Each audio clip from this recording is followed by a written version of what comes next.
Lesson 3: Measuring Growth.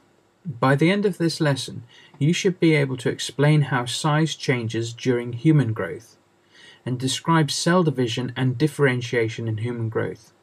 Also recall that a species will have a size range.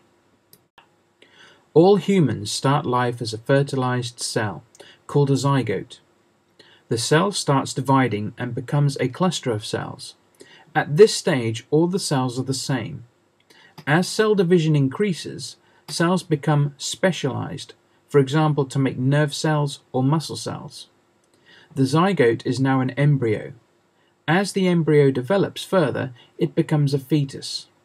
The process of growth from fertilization to birth takes about 40 weeks. In this time, the fetus grows rapidly. It increases its mass around 3,000 times in the final 30 weeks. After birth, growth continues at an even rate until puberty, when there is a growth spurt. During the growth spurt, the body grows rapidly. Parts of the body grow at different rates, and boys and girls develop differently.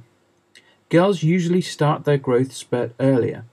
They also finish earlier, at about 18. Boys may continue growing for another 2 years.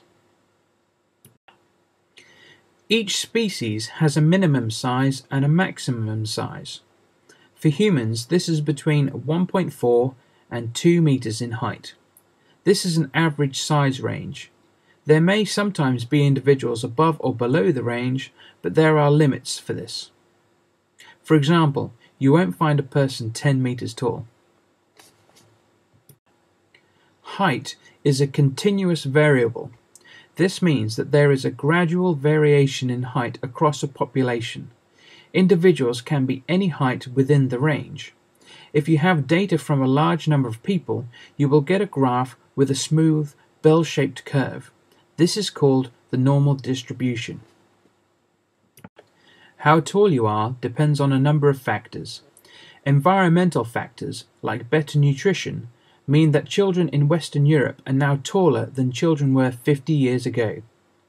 Children who are undernourished grow more slowly and for less time. Your genes are also an important factor in your growth, as they control things like hormones. Growth hormone stimulates cell reproduction. Genetically engineered growth hormone can be given to children who don't produce enough of this hormone naturally.